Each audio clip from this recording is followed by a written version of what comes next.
Good enough. Okay. While we're once again waiting for the ham voice, we'll start with the recap of what we talked about last time. So, first off, militarily, what happened last time? Big picture. Fighting by the river. Fighting by the city by the river. Yeah, Fidenae. So Fidenae. It was all about Fidenae, retaking Fidenae, and now it has been officially wiped out the local population, Romans living there. It's going to drop out of our history book from here going forward. But a lot of fighting at Fidenae. And remember, leading up to this conflict at Fidenae, the Romans, they had a Pyrrhic victory where they took heavy losses. And on top of that, they had the loss where there were 4 military tribunes, 1 staying home at Rome, 3 leading the army. And of the 3 leading the army, they couldn't decide how they were going to handle something.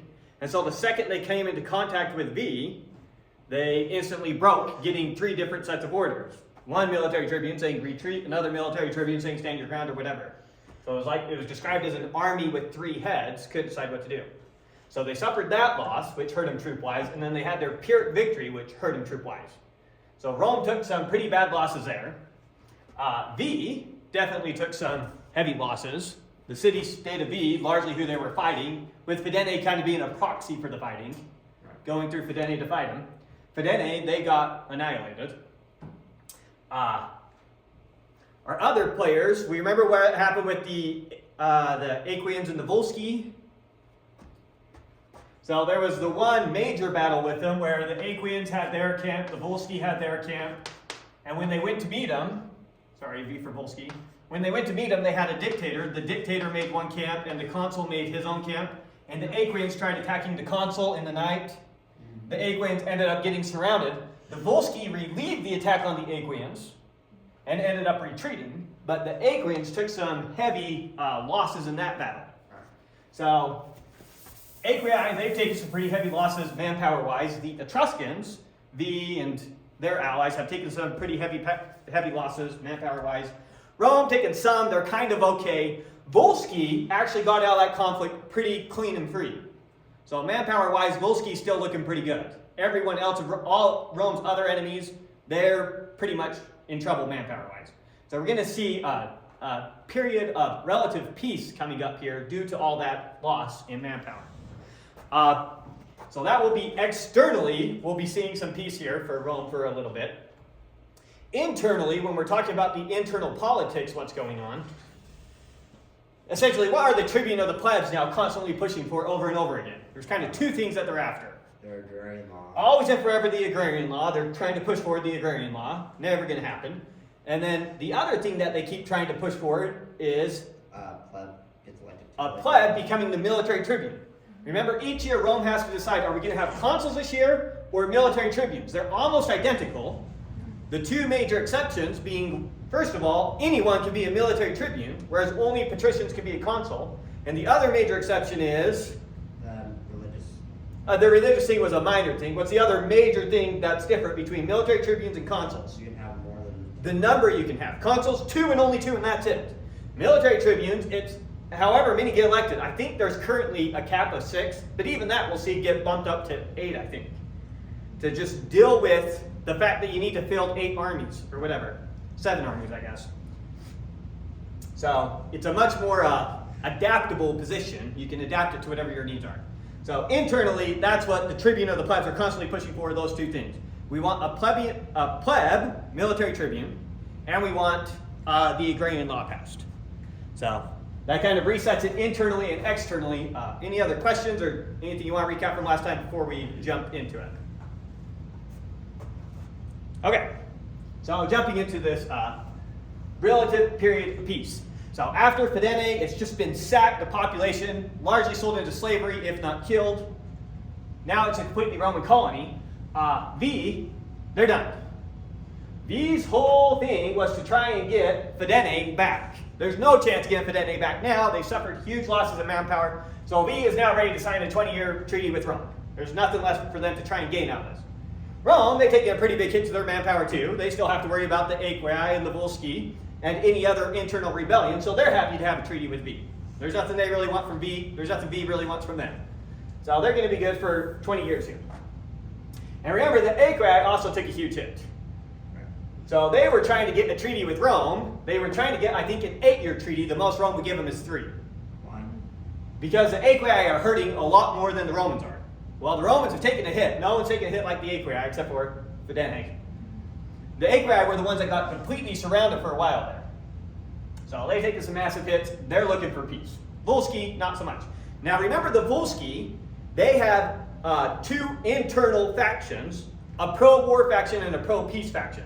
And so just their own internal politicking often leads to peace, even though Rome's technically at war with them. So Rome's still technically at war with the Volsci. But we're going to see relative peace.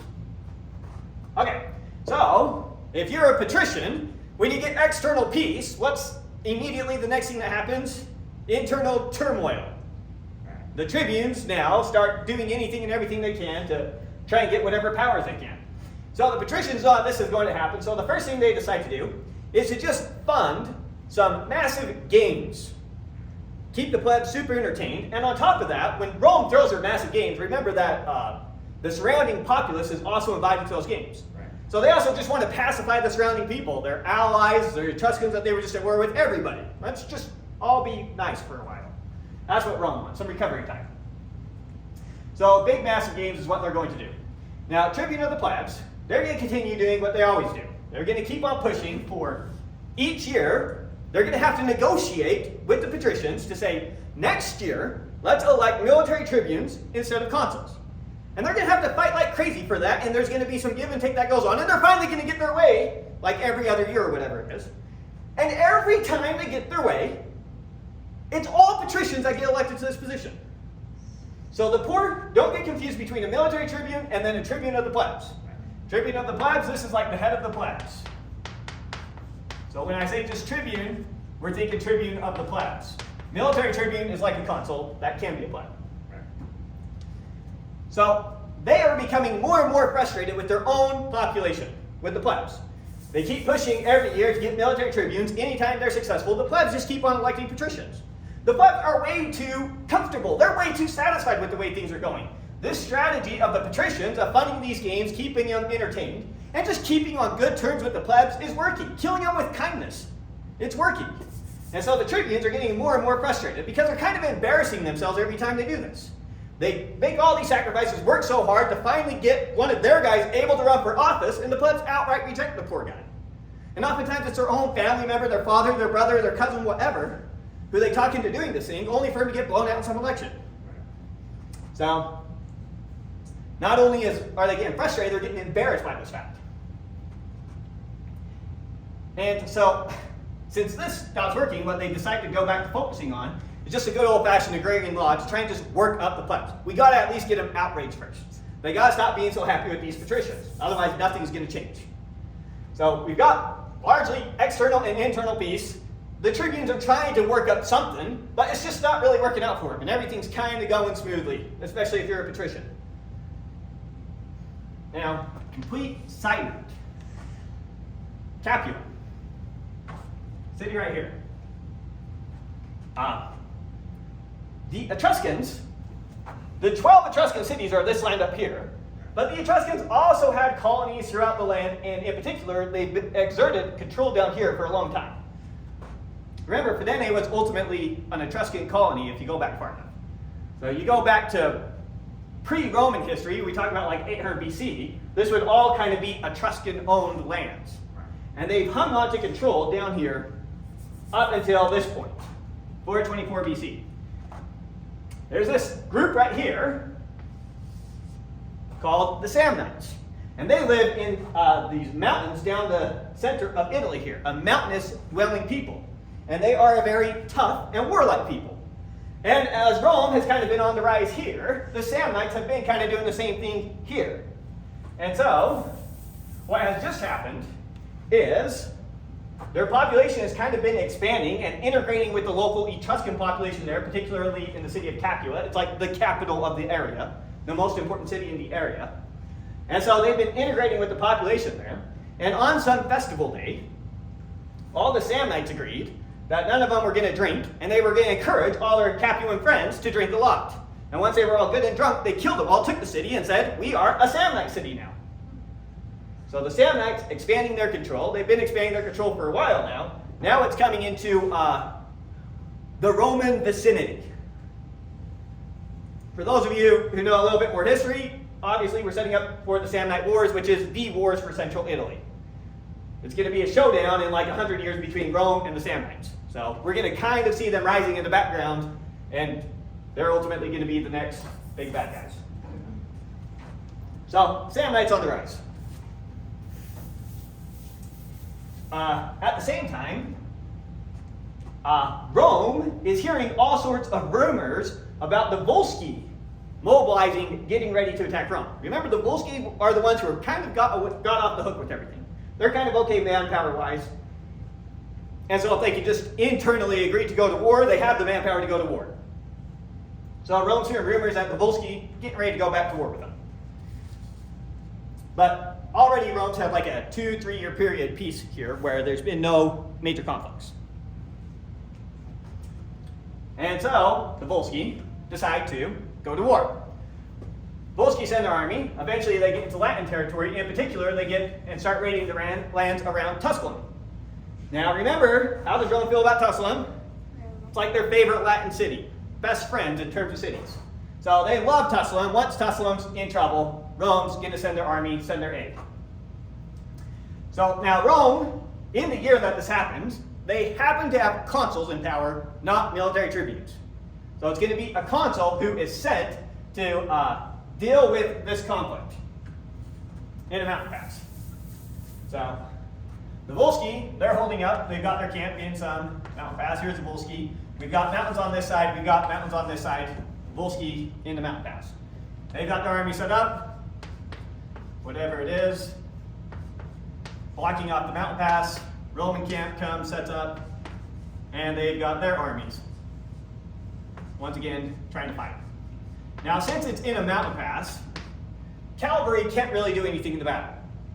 So the Romans, they have their cavalry basically just sitting it out, seeing if there's going to be an opportunity for them to do something. Most likely they'd come into play if, when the other army starts retreating, you can then use them to chase down the enemy. The Volsci, having the greater manpower, they have a whole good chunk of army just in reserve for whatever. Now, I'm not sure what technically the Roman general did wrong here, but something about his setup was just not good. And we don't know the specific details of it. But something that seemed to give the Volsci an advantage in how the fighting was initially going to kick off. So maybe he took some low ground and the Volsci are technically fighting downhill or something. Don't know exactly what the details are there, but in some way the general didn't set up well. He underestimated the Volsci and thought he could push some position even though he had a slight disadvantage and he'd be fine. Well, he was wrong. So they engage with the Volsci, they start fighting, whatever. Where he starts losing is over here on his left wing. And it becomes clear that this side is about to give way. And so, a pleb, Tempanius, he's a pleb, but he's a rich pleb, so he's one of the cavalry. He's not even one of the leaders of the cavalry. He might, but well-recognized pleb, but not even one of the leaders of the cavalry. He just takes a few of the men with him, and he gets them off the cavalry and gets them off their horses and gets them to charge and support this wing. And it turns out all the rest of the cavalry see what he's doing, and they all just join him. And so he kind of just quickly becomes the de facto leader of the cavalry units, getting off their horses, getting on foot, charging down. Now, all your patricians who are fighting are also going to be part of the cavalry. So your patricians and your wealthy plebs, they're the ones charging. They go, they support this wing, and they do a great job, and they are absolutely dominating. The general of the Volsci, seeing what they're doing, he tells this wing to intentionally start giving ground, and let the cavalry units through. And they do. And once they get through, so the cavalry units get behind the enemy lines, once they do, he has his reserve army now go and attack him, completely outnumbering them, to the point where they'd be able to surround him. So these poor guys, once they get behind the lines, they can't stand a fight, they know that. So they run and they find some local hill in the mountain range, climb up on the hill, set their little defenses there while this army is attacking them. So they go find some high ground that they can just defend and just hold out. No chance of them fighting back to their army. Way outnumbered. But what they did here is supports that wing, and the fighting just keeps on going all day, clear until nightfall. And come nightfall, everyone goes back to their camp. So everyone goes back to their camps. Now, neither side really knows what really happened here. These guys aren't sure what happened with their cavalry. They've already sent word back to Rome that we've lost all our cavalry. They were surrounded and taken by the enemy. These guys know that they didn't get the cavalry. They see them up here. They don't know if there's some strategy going on here where they're about to be trapped somehow. And so both sides, afraid that they're about to fall for something, in the night, sneak away. These guys, when they see that, when they get the word that, hey, we're leaving, they leave as well. The cavalry up on the hill here, they think it's a trap. They're trying to get us to come down off the hill. So they're going to stay up there all night. These guys snuck out of their camps, the Romans, they snuck out of their camps, and they went to the city of Tusculum and made camp there, where they were safe. The Volsci, they're going off. They're done. The guys stuck up here on the hill, when they come down off the hill, they see there's no one here. They peek into the Volsci camp. It's completely empty. They say, oh, we won. And so they go running to their camp. And they see it's completely empty.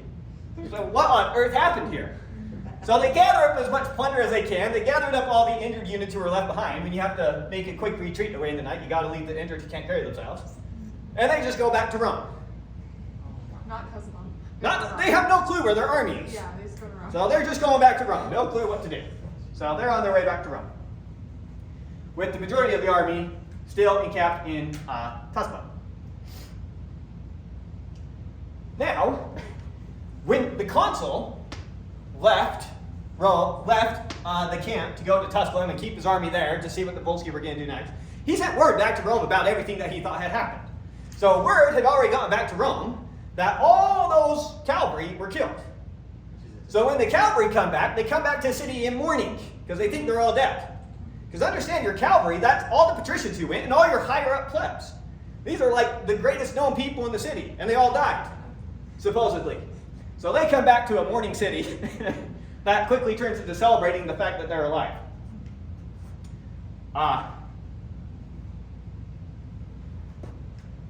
Let's see. Camps, talked about that.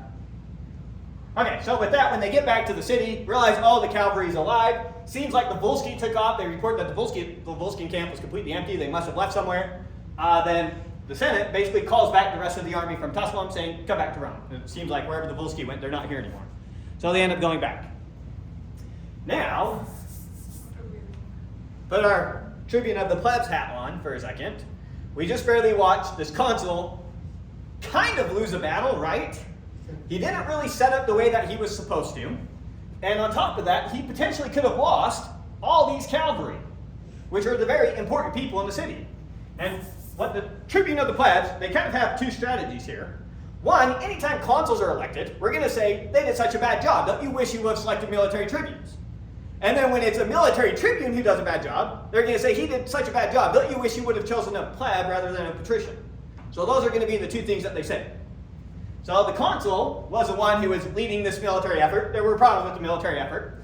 And so what the tribunes of the plebs are going to do is they are going to try and give Tempanius here, this pleb who's now a superstar at Rome, saving all their cavalry, to just give like some damning evidence against his consul, saying that, yeah, he did a terrible job, he betrayed us in the field. And so they question him, and they question him very publicly out there in the forum, and they keep asking all these politic type questions where you're just supposed to say yes to. And like, and is it true that he abandoned you guys, stuck on the hill surrounded by the other army, and ran off to an allied city? Stuff like that. And is it true that he didn't take all the precautions that he could have taken to make sure that the battle was won? And Tempanius, in answering all these questions, he says, look, what his strategy was overall, I'm not fit to judge. The Roman people are fit to judge who's good at coming up with strategies, and they elected him. And so I'm not going to say the Roman people did a bad job selecting him. I can only tell you what I saw. What I saw was the left wing was collapsing, so I led the men in there. We got cut off from the rest of the army, and there was no chance of us making it back. And so we did what the situation allowed us to do, which was preserve our lives on this hill. And I'm sure that the other consul did what he thought he had to preserve the lives of his soldiers. There was no chance he could have fought his way back to us, and it would have been a stupid idea for him to try. So he kind of refuses to agree with him, even though he's a big shot pleb. And so he should be helping the tribune of the plebs seize this moment here to seize the power. He refuses to play politics that way. So, tribune of the plebs, trying to work up some outrage because of what happened to them, questioned him very publicly. That didn't work out the way that they wanted. But still, the people are kind of outraged that this was allowed to happen, and so they're going to capitalize on that, using that outrage to bring charges against past military tribunes who were patricians. Because remember, ultimately the assembly is the one who decides if they're guilty. So you don't bother bringing trials if you don't think the assembly is going to go with you. And so they bring up charges against past military tribunes for the loss against Veii. In particular, they're picking on military tribunes who were at the battle where the army had 3 heads and they had to quickly retreat. Yeah. Those are the military tribunes that they're targeting. So they bring them up on trial, bring charges up against them. One of them is going to end up being fined. And another thing that in the tribune's mind they're doing, bringing these charges against past people, even though they don't really think they're justified in doing it, it's also in their mind revenge for Spurius Malleus. Remember that guy? He was the wealthy one. He was the one that they thought he was going to be our first military tribune. He was killed. And he was killed for trying to set himself up as a king. But they thought that that was their guy. In their minds, he wasn't setting himself up to be a king. He was setting himself up to be a competitor for the military tribune. So they're still angry about that, want revenge about that. So they bring those trials up, successful in those trials, and they try these preparations for bringing up, they try setting the groundwork so that next year when the current consul's out of office, they can bring charges against him as well. That's what they're trying to set the groundwork for. That was the reason that they questioned Tempanius in such a public way, and that interview kind of backfired on him. On the other hand, it made Tempanius even more loved in the eyes of the people. The people appreciated how moderate he was in answering the questions, and it was obvious to him that he wasn't playing politics with it. And so, since the plebs are kind of outraged, what the Senate agrees to do is the following year they'll have military tribunes, the way that the plebs want, and then the year after that we'll have consuls. So we're setting next year military tribunes, and the year after that we'll have consuls, setting that in stone so that we know what to expect for the next 2 years, which kind of pacifies the people. Okay, we can select the military tribunes we want. Now, for the tribune of the plebs, Tempanius, remember he's a pleb, not a patrician, and a bunch of his comrades who were cavalry there with him the entire time, end up getting elected. So they get elected as tribune of the plebs. And so now, the next year, is when the tribunes have their chance to put the consul on trial. And so, they're going to follow through with their plan, they're going to put the consul on trial. The problem they have now is that Tempanius and his companions don't think that they're justified in putting this consul on trial. They think it's kind of outrageous what you're doing here.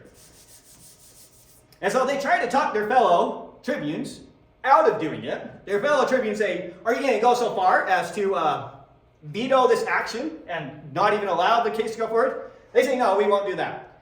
But here's what we're going to do. We're going to share in any punishment you give to him. If you fine him 10,000 axes, we're going to pay part of that fine. If you ban him from the city, we're going to leave with him. And if you bring him on trial, we're going to go sit on trial with him. So whatever his punishment's going to be, we're going to share in it. And it will be you making us, your fellow tribunes, sharing that punishment. And that will be the optics. And so that's enough to make the other tribunes decide, that's a bad idea, we won't go forward with it. So, tribunes kind of reining themselves in there. Now, of course, when one side reins itself in, the other side sees the opportunity to try and get more power. Right? So you have some friendly plebs push forward with patrician powers. So the next thing the patricians want, and what they push forward to, is to double the amount of quaestors. Right now, a quaestor is only a patrician. And they kind of have legitimate reasons for doing this. So far, there's only been 2 quaestors, and they basically do the management of the city. They want 2 more quaestors, one assigned to each consul. Because the consul's job with all these wars has just, wars dominate the consul's time. And so the more administrative stuff, the consul just needs help with. It's kind of the same argument they made for establishing the censors. And so that's the argument that they're putting forward. But the reason that they really love it is more patrician officers, more patrician power, more patrician magistrates. So that's the main reason that they're trying to push it forward. The tribunes shockingly agree to this. They say, yep, that's a great idea, let's do it. But let's expand the quaestorship so that anyone can run for it. And not just patricians, but plebs can run for it too. So it's kind of backfires on the patricians, and they try to say, okay, never mind, let's not double it. And they say, no, let's double it, and let's make it open to everyone. You're going to have a hard time arguing that it's okay for military tribunes to be plebs, but not quaestors, like the lowest office that there is. The patricians try to back out of it. They can't really back out of it, and the way that the tribunes, the tribunes of the plebs kind of force it on them is essentially saying, do this or else we're going to start bringing up the agrarian law some more. And that's all they say, fine, fine, fine. We'll do this. Much better than the agrarian law. Let's leave that aside. So they agree to do that. So now, there will be 4 quaestors elected each year rather than 2. And on top of that, plebs can run for the quaestorship. So you can now get plebs or patricians as your quaestors. So that's the case both with military tribunes and quaestors. Okay. And the following year, after the tribunes of the plebs managed to get this negotiated, when the quaestors are elected, all patricians are elected once again. So they got military tribunes that could be plebs, all patricians, and the same year quaestors that could be plebs, all patricians, across the board. So now the tribunes, they're furious. They thought in expanding these powers, at least it was going to be a doorway for at least one pleb to sneak his way into becoming a magistrate, and it turns out to have been all patricians. They're angry. They say the only way that this could have actually happened is if there was some sort of fraud going on. And so they want some investigation into any sort of fraud. Well, the investigation into any sort of fraud turns out to be a dead end. Turns out, as far as they can tell, the elections were completely legitimate. And so they get so furious with that, they decide they're going to go back to good old-fashioned, every patrician, when he leaves office, we're just going to bring a trial against him, saying that he mismanaged his job somehow, some way. And so they're back to that. Every poor guy who he works his way up into a government position, second he comes out of office, he's going to have to deal with some trial, likely pay a fine, something like that. So that's what's going on back in Rome. Italy checked for a minute now. Samnites, they have taken over the Capua and the Campanian lands. Now they have just taken the city Cumae, Greek city-state. That's the one that, going all the way back, King Tarquin was at when he ultimately died. And Cumae has kind of been like a thorn in Rome's side, one of the people that kept blocking them from getting food imported from distant places whenever they needed it. The Samnites are going to continue that tradition of block Rome when we can. They know big picture where this is headed. But so, expanding their influence down there. Samnites still on the rise.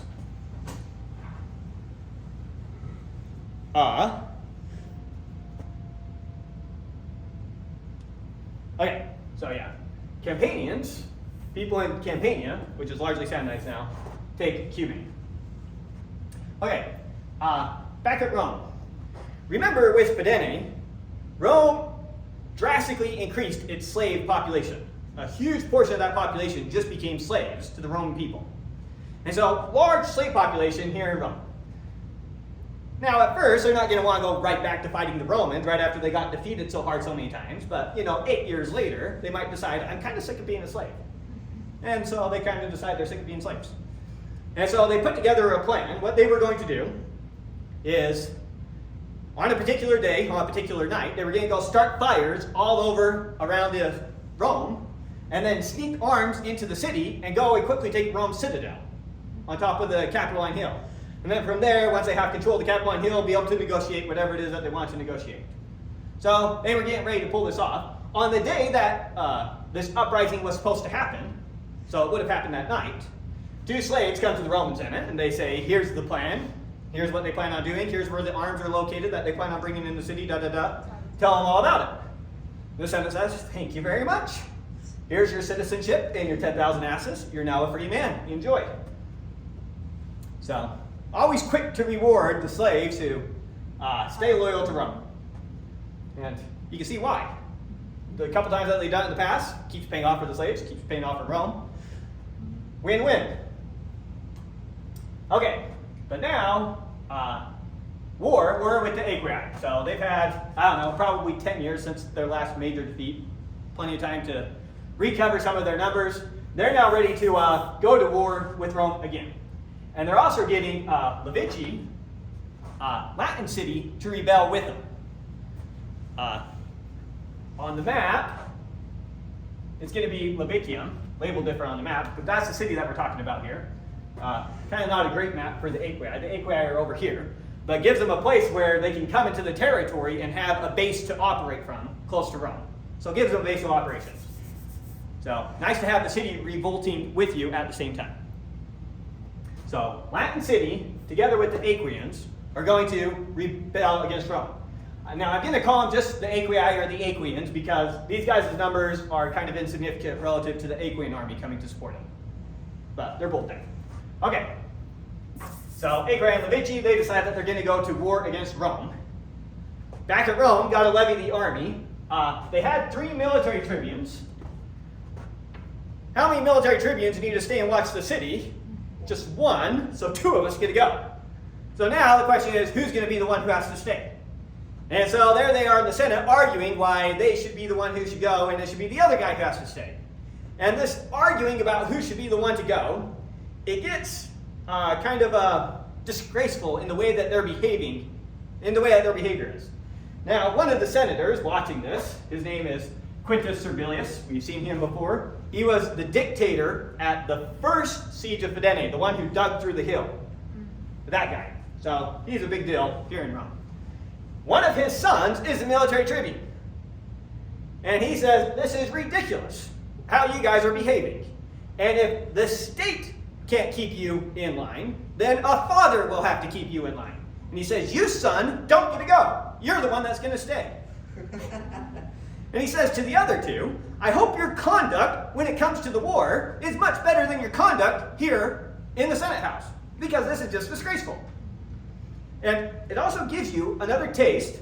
I know I've said this a few times, but it's one of those major differences between our culture and Roman culture. The household. Remember, even if you're the head of the state, military tribune, highest power you can achieve in Rome, you still answer to your father. And you're a part of his household till he dies. Remember, we've seen one consul put to death by his father as a consul. That would be like, well, Donald Trump's pretty old. We got a bunch of old presidents now. But when we had younger presidents, his father deciding that he had done some treasonous action and telling him, nope, we're going to put him to death. So the father has a lot of power still over his sons, regardless of how old they are. His whole family. He's the head of the household until he dies. And then each man becomes the head of his new individual household. But so, it's the dad stepping in and saying, no, we're not drawing straws, nothing like that. My boy's going to be the one that stays. You guys go do this, but behave better. And so, that's exactly what they decide to do. So his son, Caius, is the one who has to stay and watch the city. Now, as soon as the other military tribunes get outside Rome, and now they've got the army and they've got to go march off and deal with stuff, reports are quickly coming back to Rome that these guys can't agree upon anything. Both of them are constantly fighting because whoever's the one who puts forth the battle plan that ultimately leads to victory is the one who's going to get all the honor here. And so the Romans tell them, you have to alternate your powers each day. Rather than constantly fighting about what to do every single day, instead, military tribune A gets power the first day, and then military tribune B gets power the next day. You're going to alternate powers like that, so there's only one person in charge. We can't do what we did against V, where we had 3 people in charge giving 3 different sets of orders. So that's what they agreed to do, but it's obvious that there's a lot of infighting going on. In particular, Quintus, when he realizes that this is what's happening, he kind of face palms, and he tells his son, look, something's probably going to go wrong. I hope I'm wrong, but I think something's going to go wrong. And so what you need to do is start levying a second army now to act as a reserve just in case. And so his son, being a good son, listens to his dad, and he starts levying a second army as reserve troops just in case. Now, what happens with the 2 military tribunes alternating power? The Aequi get word that that's how they're basically functioning. Remember, you're always going to be kind of aware of what's going on in the other guy's camp. Just through people talking, you're going to know the people people who talk to each other in wars all the time. So, Like football. yeah, but it's not even going to be like spy stuff. It's going to be like, I'm for Camp A out gathering wood, you're for Camp B out gathering wood. You know, how's it going with your guys' camp? Blah, blah, blah. Like, it's not that uncommon to just kind of be aware of what's going on. The army knows it when you're in basically. Kind of, yeah. Maybe not as quickly, but a lot of communication, a lot of intel is going to be known that way. And so they're very aware that there's this kind of infighting. And so what the Aequi are banking on is that the Romans are extra eager to fight. And so the Aequi, they set their camp, Romans set their camp, wherever it is, out in the field somewhere. The Aequi, they have their army line up, and the Romans line up their army. And what the Aequi do is once the Roman engage them, they pretend to be afraid and run back to their camp. The second they get back to their camp, they turn and they start fighting the Romans legitimately. So basically trying to get the Romans break formations in their eagerness to chase after us, and then we'll hurry up and reform up and turn and attack them. And it works like a charm. So they run back, the Romans pursue them, they turn and attack, and the Romans scatter. Kind of. About, I don't know the numbers, but roughly 1/3 of the Romans, they just flee the battlefield all the way back to Rome, running all the way home.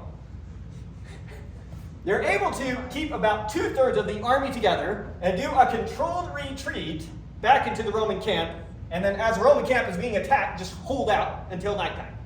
Hold out for the day. But 1/3 of their army gone, ran off. Now, fortunately for that 1/3, 2/3 did this controlled retreat. And so they weren't pursued because the Aequi wanted to get the Roman camp. That's where all the loot is, all the plunder is. So they're kind of lucky that 2/3 didn't do what they did. Otherwise, lots of people would have been dead. And they run all the way back to Rome. The other 2/3, realizing how much of their manpower they lost, 1/3 of them gone, plus whatever casualties they actually took, they would have taken some serious casualties. Things looking grim for them. They have much less manpower than how they started this conflict. If the Aequi knew how easy it would be to surround them and take them, they'd do that. So while we're not surrounded, we're just going to pack up everything we have, leave our camp, but pack up all our possessions, sneak out the back door, and just leave. Before the Aequi think to surround our camp, which they could easily do. And so they leave. They head back, not to Rome, but to a local city. Do I have it labeled here?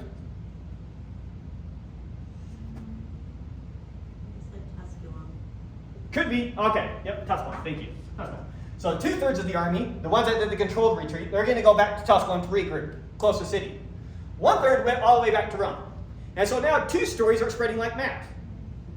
The 2/3 that went to Tusculum, minus whatever casualties they actually had, it looks like they've lost 1/3 of their army, which is a massive loss, even though they didn't really lose all those guys.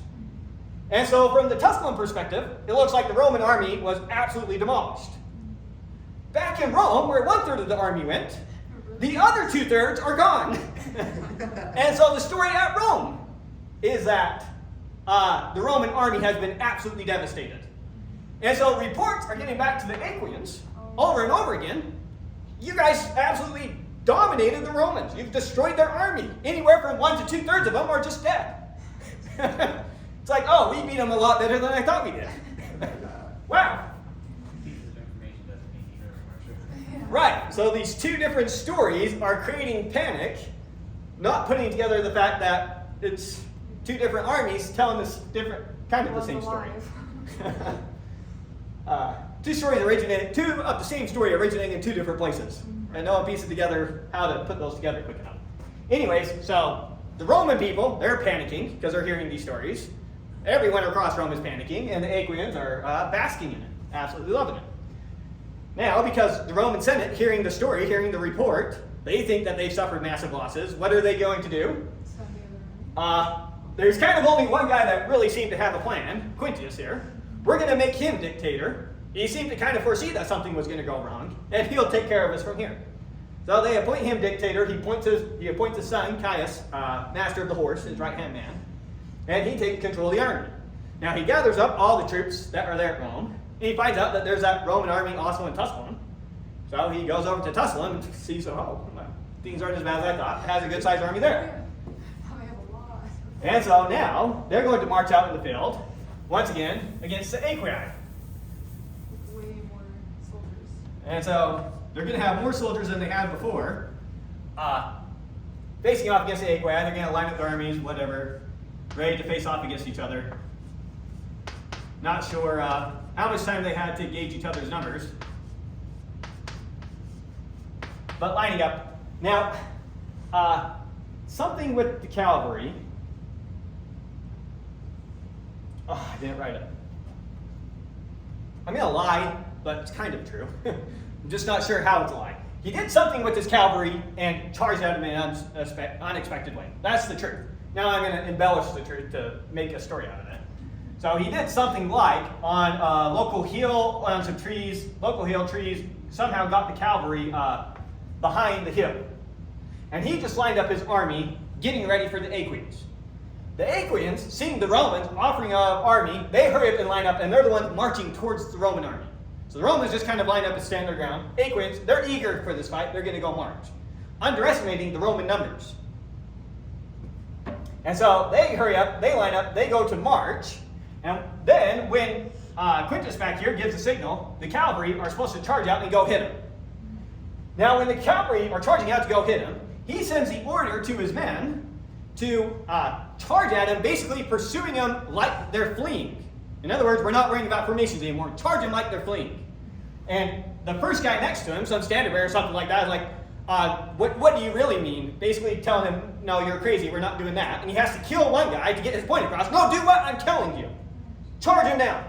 And so these guys charge him from behind, and it instantly gets these guys panicking the way he anticipated. And so by these guys start charging him, as they're getting hit from behind, they flat out panic before the fight can really even start. And flat out mows them down, tons of losses. They try retreating back to their camp, but with these guys hot on their tails, because they didn't wait to see that they're retreating to pursue them, they just started pursuing them. Hot on their tails, they're able to get to the camp instantly. And so Levy says something like, the battle for the camp was shorter than the first battle. In the first battle, meaning in the context, the first battle was almost nothing, and they took the camp even faster. That's how easily they were able to follow him in the camp. And so they get absolutely destroyed.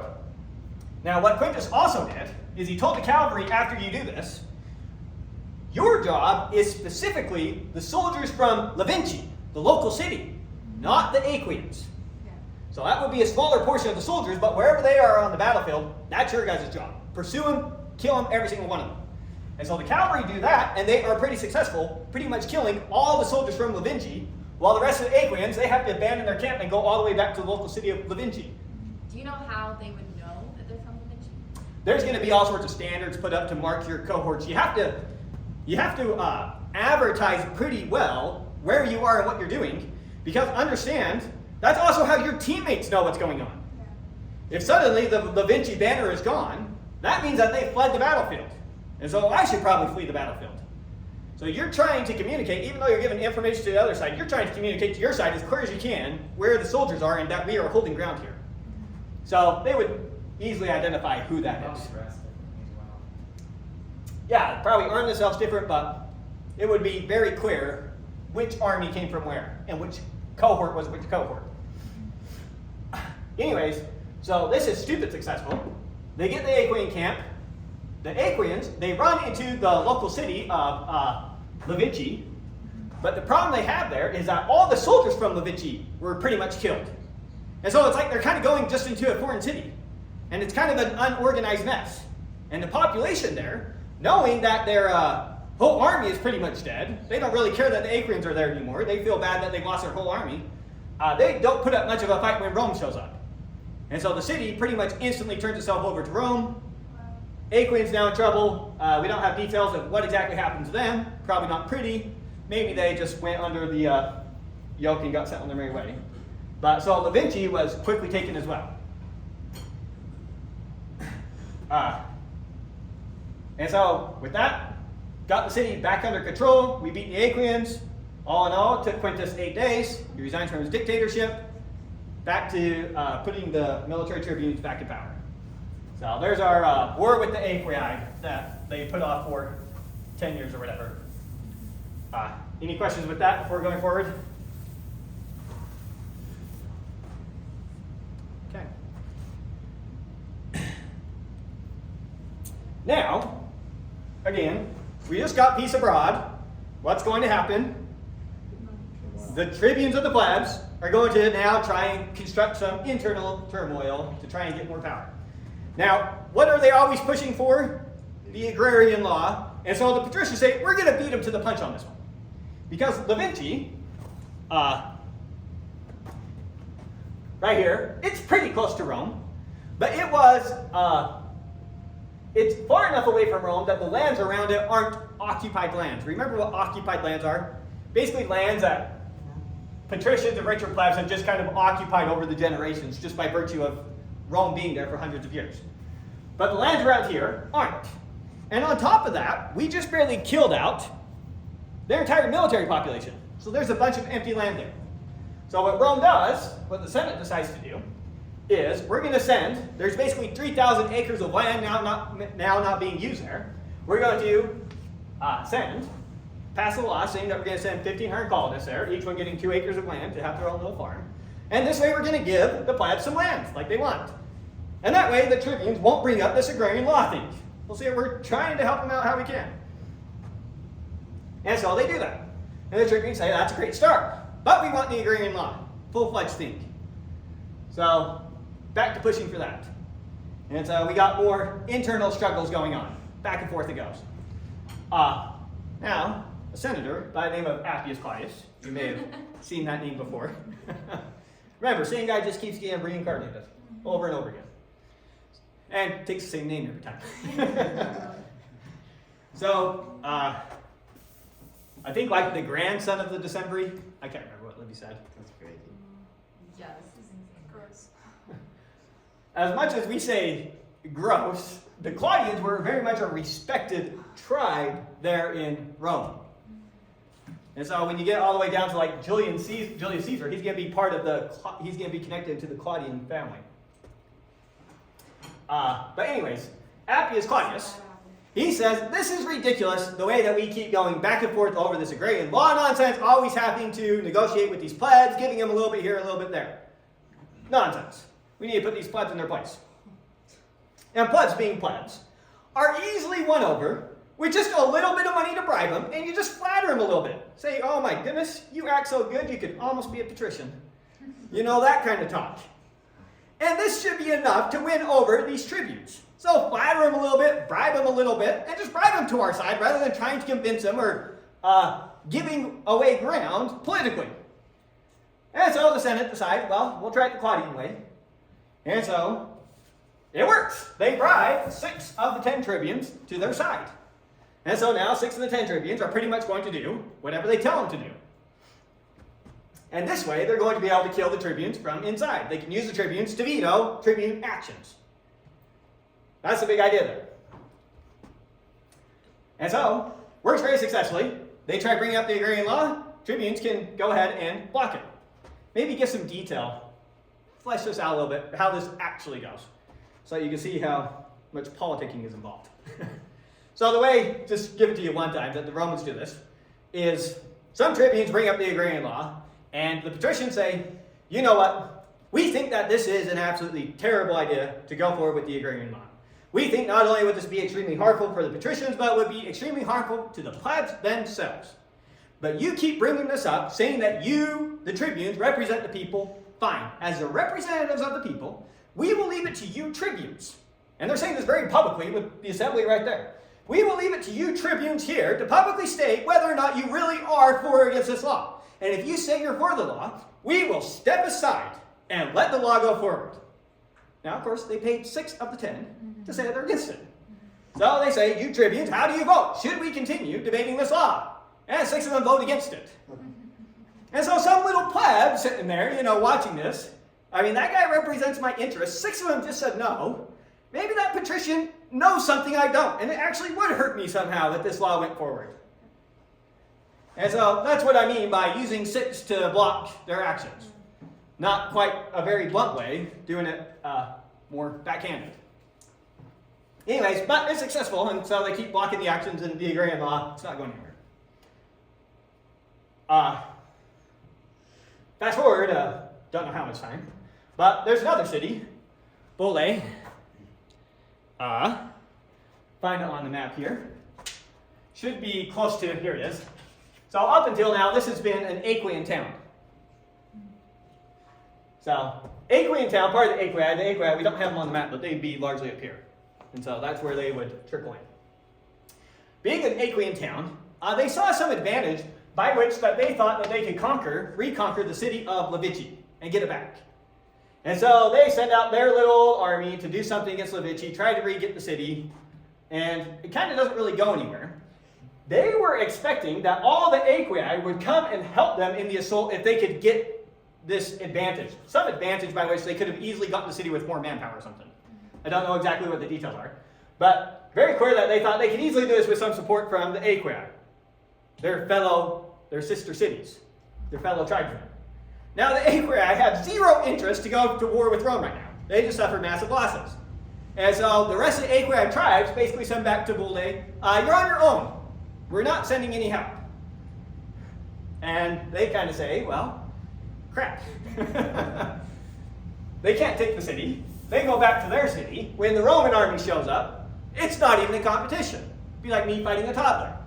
And so the city's taken like that, and now it's a Roman city. And the Romans say, thank you very much. They killed a good amount of the population in the meantime. A bunch of the soldier population now dead. Available lands. Those lands are now available. The tribunes say, hey, You guys wanna go? let's do what we did with Levici and send a bunch of colonists there. Now that the patricians have already bribed a bunch of the tribunes, they say, no thanks. We'll go ahead and keep it as public lands, and when it's convenient, we'll start occupying it. So they turn him down and say, nope, not going to go forward with that. So now the tribunes, they are getting furious. And it's becoming a bit transparent now to the people what's going on, and that they need to be more selective when selecting tribunes of the plebs. Find people that better represent them. And so there's a particular family, the Acilii family. I'm not sure if it's an E or an I. Acilii, something like that. Maybe only one now. We'll see it. But there's certain families now of plebs in Rome that are growing in reputation as being the more honorable plebs and the ones that you could trust with these higher powers to actually represent the interests of the plebs. So things start becoming a bit transparent to the plebs. They need to be more careful about who they select as tribunes. Find people that can't be bribed so easily. Because this is kind of transparently outrageous that we did this with Levici, and with an even further city that this whole time has been Aequian, not even Latin, and you're not going to let us have those lands. Doesn't make sense. So Rome says no. Fast forward a couple years, probably like 2 years.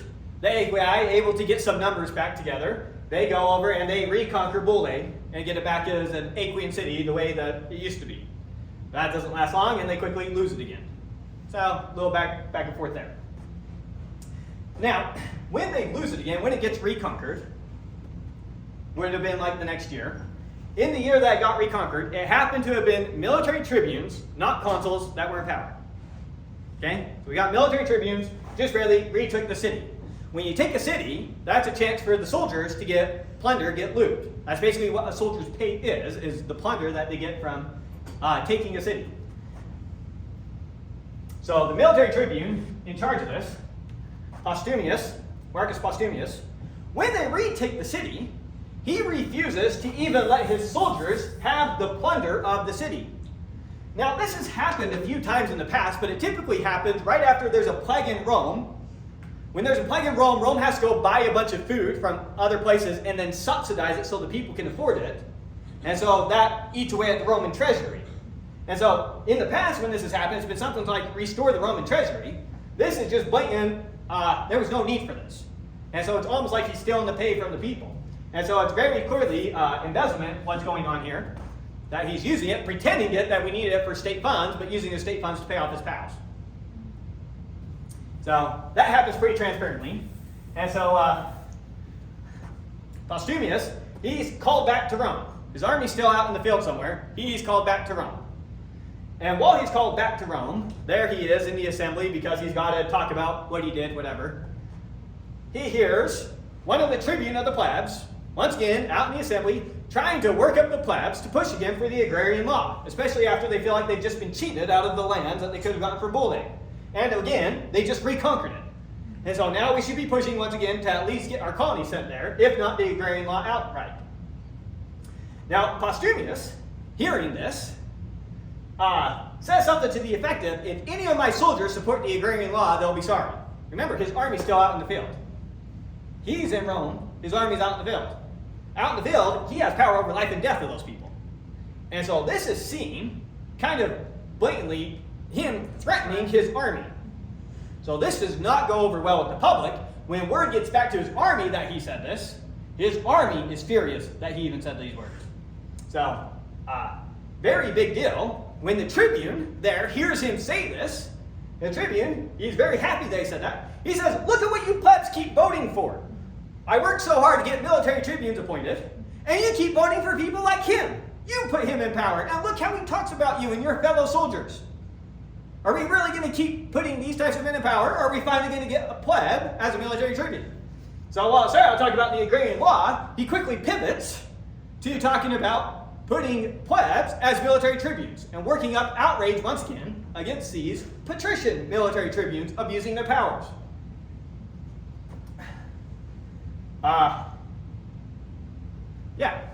Now, eventually, Postumius, he has to go back to his camp, wherever his military camp is. Now remember, there's now 4 quaestors. 2 quaestors meant to be sent out with the consul or military tribune out on military campaign, and then the other 2 to see to the city. So the quaestor that was assigned to him, when word gets back to camp that he actually said this, the quaestor kind of tries putting the soldiers into their place, like, oh, calm down, blah, blah, blah, whatever. Doesn't go over very well. One of the soldiers ends up throwing a stone at him and hitting him in the head. He starts bleeding. He decides to go hide in his camp for the rest of the day, or hide in his tent for the rest of the day. When Postumius gets back to camp and he gets word that this happens, he hears who the guy was and the people supporting him who did it, and he sentences them to death. Now, sentencing someone to death, you don't just say the words and they fall over dead. Someone's got to carry out the sentencing. So he tells his lectors, his 12 lectors, go arrest that man and put him to death. Well, the first lector that tries to go do it, the soldiers grab him and stop him. And another one tries, and eventually all of them try, and they're all being stopped. Postumius, worked up in such a rage that his army is going against him like this, he tries to personally take his sword and go kill the guy who threw the stone. And as he's trying to work his way through the crowd, one person throws a stone at him, and then another, and another, and another, and it turns to his army stoning him to death right there. So they were very much unhappy about the way he was threatening them. Quickly backfired. And now, but look, big picture what just happened. An army just stoned to death their commanding officer. That is a huge no-no in Rome. I mean, you think about an army that just didn't follow orders and when they first got decimated. Oh, yeah. And now you had an army actually turn and kill the guy. So, the other military tribunes, since they killed their commanding officer, now they kind of have to come back to Rome. And now when they're in Rome, you don't have power as a consul or military tribune over life and death anymore. Remember, that's only outside the city. Now you're inside the city. And so now they're inside the city. The only way to get at the soldiers is through a trial. And so now they have to put them on trial. Inside the city, tribunes have power. And so they veto any trial and block it from going forward, unless you're going to give us the Agrarian law, which patricians are never going to do. And so these trials end up getting blocked the entire year. So, year goes by, nothing happens to those guys. Following year, consuls get elected. First thing the consuls do is they go to the newly appointed tribunes of the plebs, and they say, look, we cannot let what happened here go untried. Now, if you're afraid that we're going to mistreat them in the trial or anything like that, fine. Here's what we're going to do. We're going to let you appoint whoever you want to oversee the trial, and we'll let that person oversee the trial. But these guys have to stand trial. We cannot let this stand. And the tribunes agreed to that, and they actually like one of the consuls. So they say, you consul, you be the one to oversee it, and we trust you to handle this affair correctly. Now the plebs, kind of at boiling point right now. Consuls need to try and tone things down internally. And so what they end up doing is they find just a handful of soldiers guilty, and all the ones that they find guilty, they sentence to death. Now, it just so happens that the majority, if not all the soldiers that they decide to find guilty and sentence to death, had already died. Because a year or so had gone by. With enough people being culpable, pick some depended on, and then sentence them to death, so that you don't let the precedent go by that you can kill your commanding officer and get away with it. The punishment for that is you get sentenced to death.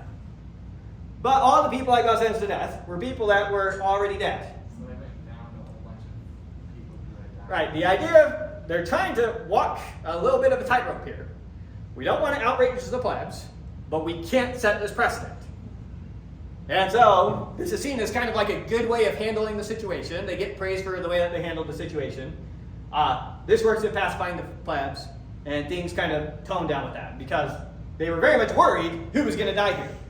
Seems like the patricians didn't like this consul either that much. They didn't particularly want justice, they were more just trying to politically save face. They're mostly looking to tone things down. Right. And so this is seen on both sides as being a very successful way of handling the situation.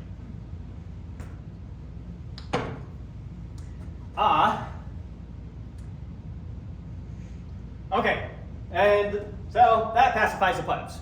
Next year, the Volsci, they come invading, and they invade through the Hernici territory. And there's a small town that they quickly take over. And they invade the surrounding lands, and they bring all that plunder to the small town that they take over to have a centralized place to do it. When Rome finally levies the troops to go marching for him, what the Volsci do is they only keep a few people there to try and hold on to the city for a while the majority of them run off with the loot. And so when the Romans show up to take the town, after a bit of effort, the Romans are able to quickly take the town. The rest of the Volsci there try to just quickly book it away. And they take the town to find out that it's completely evacuated. And they already took all the plunder, and there's nothing to get here. So the Volsci were able to quickly invade, get a bunch of plunder, and run off with it without really taking any losses. So, good year for the Volsci there.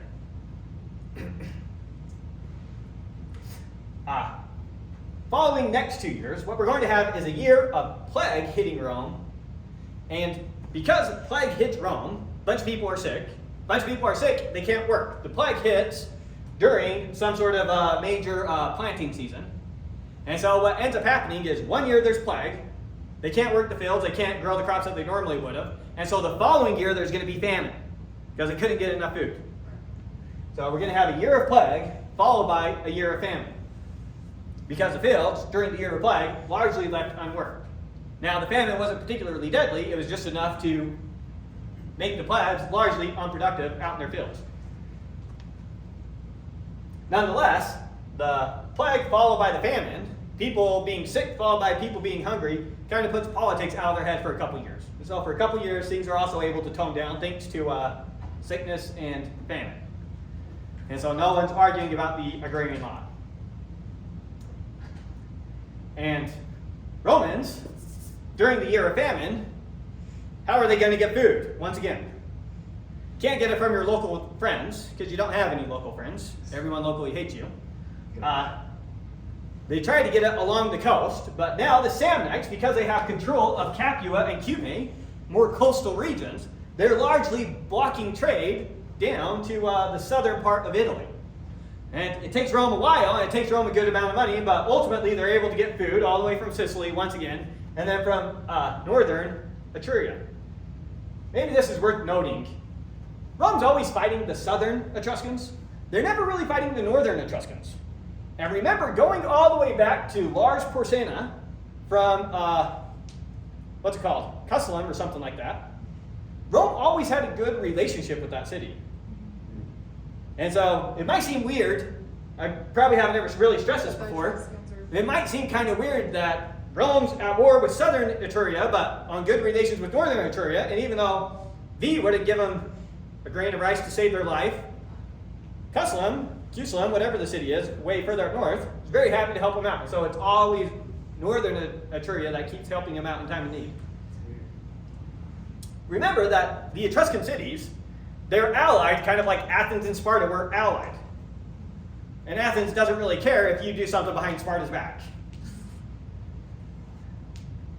So they're just 12 Etruscan cities loosely working together in their confederation, but that's all they are. The southern island, isn't And then Sicily is the island right off of Italy. it? Yeah, they just have stupid good food supply there. So always a place to get cheaper food. Now long distance, so you're going to be paying more for it, but yeah. So those are the two places that Rome keeps falling back on. Sicily makes more sense, but hopefully northern Etruria kind of makes sense too. Okay, so a couple years to recover with the sickness and the famine. And so back to war. War with the Volsci and the Aequi. Now, it's going to be the Aequi attacking. Technically, the Volsci are not attacking.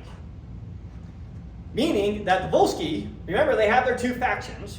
Right now the peace faction is in power for the Volsci. And so the peace faction isn't going to go to war with Rome.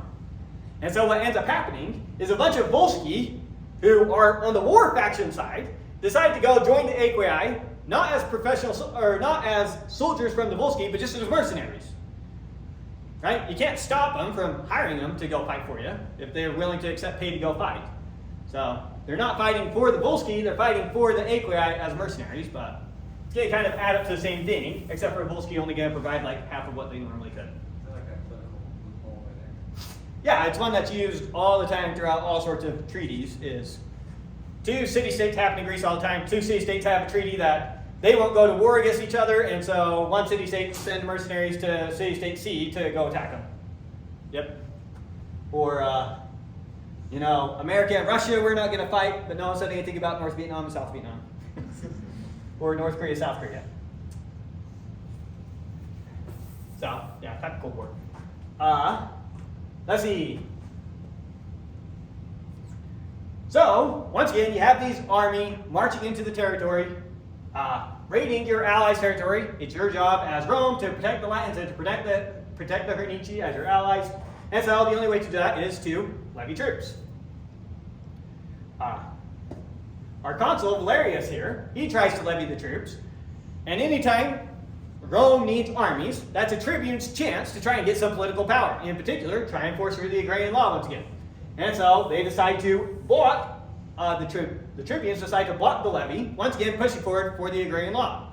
Saying, if you consuls want to levy the troops, help us first push forward the Agrarian law. Once that gets passed, you can take the army and you can go on your merry way. Remember, whenever the army's outside the city, it's kind of a win for the patricians. Because your army is the assembly that passes laws. And so if the army is outside the city, the law can't even be voted on.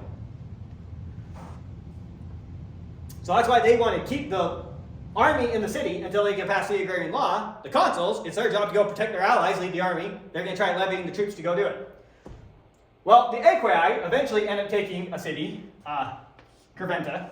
And when they end up taking the city of Cerventa, this is kind of a shock to the rest of Rome. Like, oh, that army out there is serious. And we've kind of just been sitting here politicking the whole time. And so Rome starts to panic when they realize that they're capable of doing this. So they say, we really need to levy the army and put politics aside for a while. Well, 9 out of 10 of the tribunes agree. One tribune keeps on trying to block the levy. The other 9 decide that we're going to start overruling you. And they go on to say that you, Consul Valerius, you can levy any person that you want that you think you need. And if they refuse, you can jail them. If our other member tries to veto you jailing them, we'll veto his veto. So you're free to punish them as you see fit, levy the troops as you need, go fight. This is getting out of hand.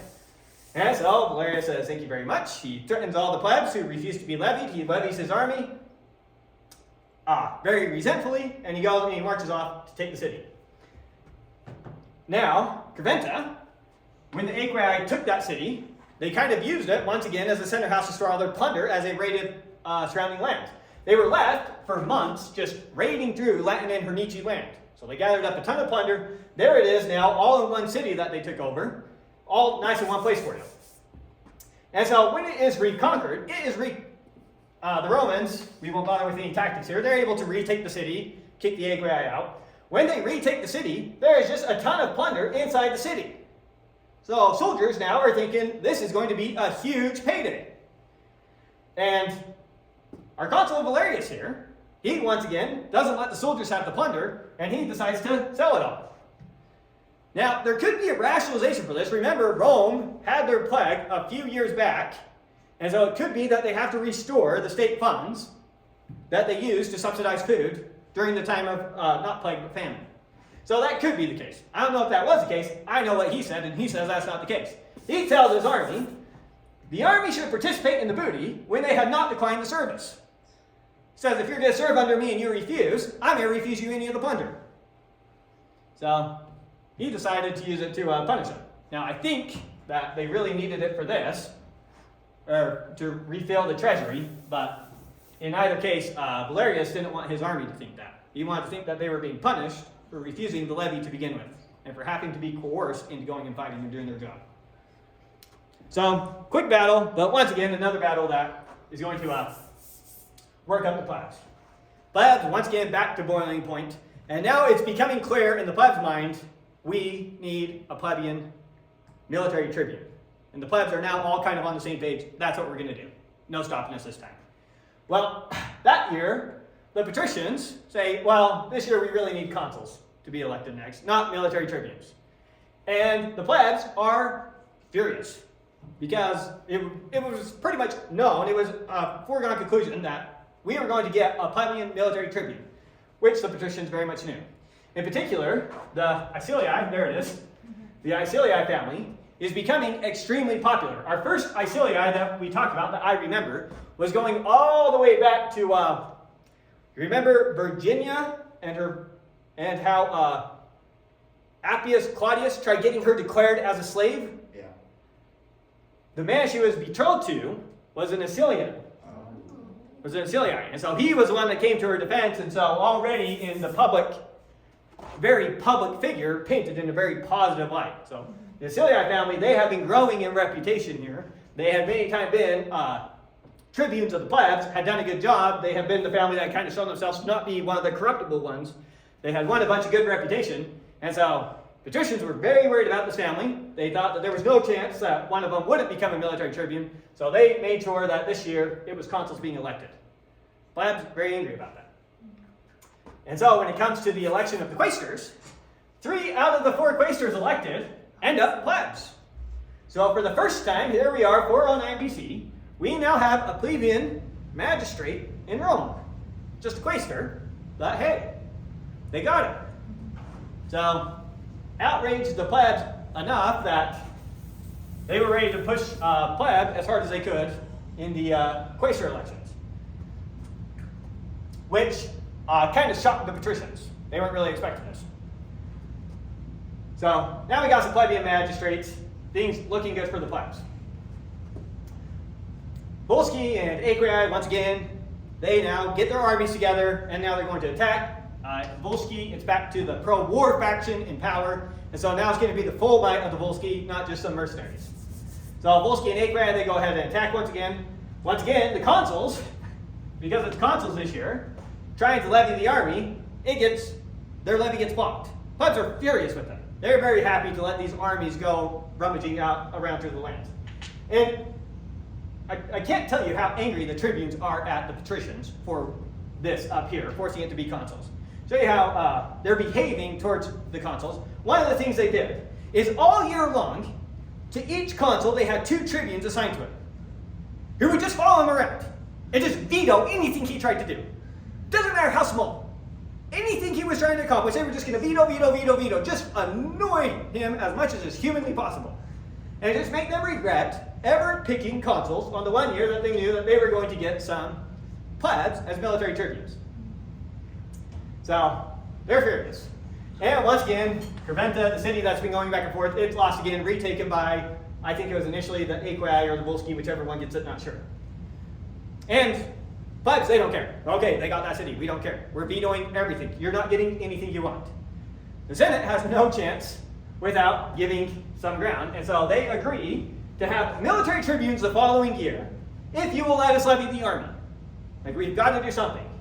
So they promise that next year we'll have military tribunes if you will let us levy the army now. This was after lots of negotiating. We're talking about months of time has gone by. They put one restriction on it. they say the only rule is no one who is a tribune of the plebs this year can run for military tribune next year. Why is that? Because a bunch of the Icilii family are currently tribunes of the plebs. So the ones that they were worried about becoming military tribunes are now currently tribunes of the plebs. And so they think that they're being tricky here, sneaking in. We'll give them a year when the guys that they would vote for can't run, and then we'll take it back.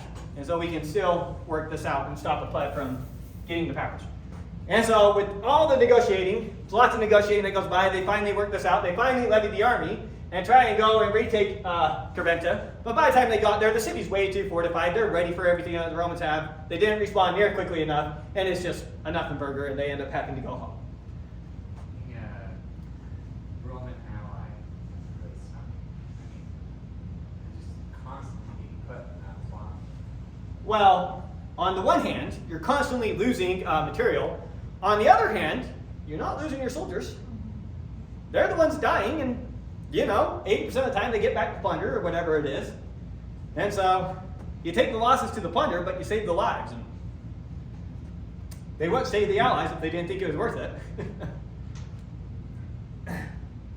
Anyways, so nothing happens there. Volsci and Aequi pretty much get their way. Too big of an army to do anything about, too well fortified. The following year, 3 military tribunes are elected, and now, shockingly, it comes out, all patricians. Now this blew a bunch of the plebs' minds. And so, one of the rumors, and one of the strategies that they think they used, Livy reports it as a rumor, but I'll tell you what the strategy was.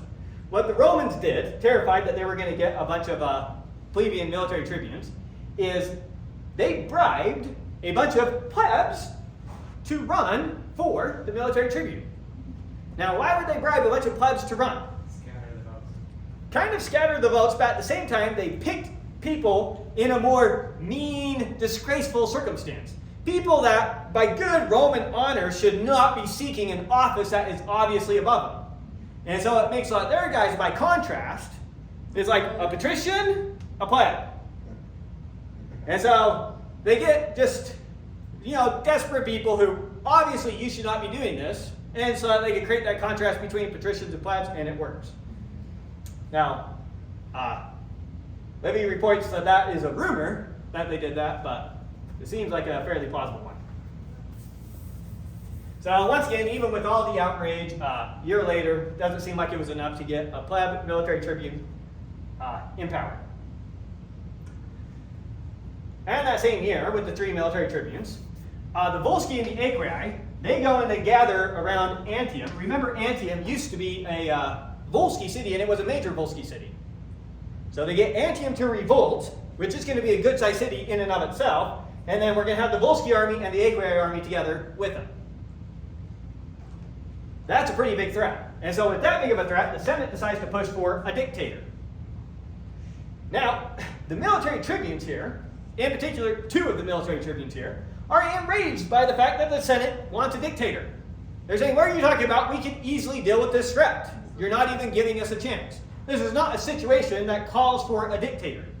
So the Senate wants a dictator. Now, remember when we talked about the way the Roman government works, I said the Senate pretty much votes on a dictator. And it's kind of true. A consul first has to appoint someone to be voted upon, and then the Senate votes him in. And so it requires a military tribune to offer someone up as dictator first before the Senate can technically put him in power. What if all the tribunes were out in war and I don't know. Just need some green light, send a message. I mean, all the warring is within tens of miles. Yeah, well, I can imagine a few cases where... Well, most of the time, actually, there's always a military tribune there in Rome. And so they can quickly offer someone up and the Senate can vote on it. So, they've got their logistics for handling it. But anyways, so the Senate now is furious at these military tribunes. The military tribunes wanted to do it. The Senate says, no, we need to appoint a dictator to handle this situation. Military tribunes keep saying, no, we're not going to offer anyone up. It's 2 of them. One military tribune kind of just sits there quietly. And after enough time goes by, the 3rd tribune, he says, listen, my fellow military tribunes, I have been staying out of this, hoping that I wouldn't have to embarrass you by offering someone up, and that we could all agree to do it together. Because obviously this is the will of the Senate, and we are not above the Senate. And so I don't want to embarrass you by just putting someone up and letting the Senate vote on it. I'd let you have some say in it. But if you don't set aside this notion that you're going to do this and start listening to the Senate and do what we need to do to help the Senate, I'm going to embarrass you this way. Don't make me do this. So he calls in his two fellow military tribunes, and they offer up a dictator. The dictator gets appointed, and he goes, the situation's quickly dealt with. We don't have any details about the conflict really. So Livy says it must not have been very memorable because we don't know what happened. But what we do know was the consequence is we got 3,000 prisoners out of the deal. So it must have been a big victory in order for you to capture that many people, or some good way of surrounding it. Now, the military tribunes, when the dictator goes, he wins the battle, he comes back, resigns his position, military tribunes are back in power. Military tribunes being back in power, they are still resentful against the Senate for what the Senate did. 2 of the 3. And so 2 of the 3, they decide next year that we're going to have military tribunes again be elected. And they're doing this just to make the patricians angry, make the senators angry, because the Senate wouldn't let them have their chance at going and winning honors for themselves. You know, you work so hard to get to the top position, your time comes to lead the army, and someone else gets the job that didn't even win the election. Come on. So poor guys, very resentful. They decide to go ahead and push for military tribunes to be elected. Outrages the patricians. Well, it seems like with them pushing so hard to do this, a bunch of lesser plebs were once again emboldened to run in the election.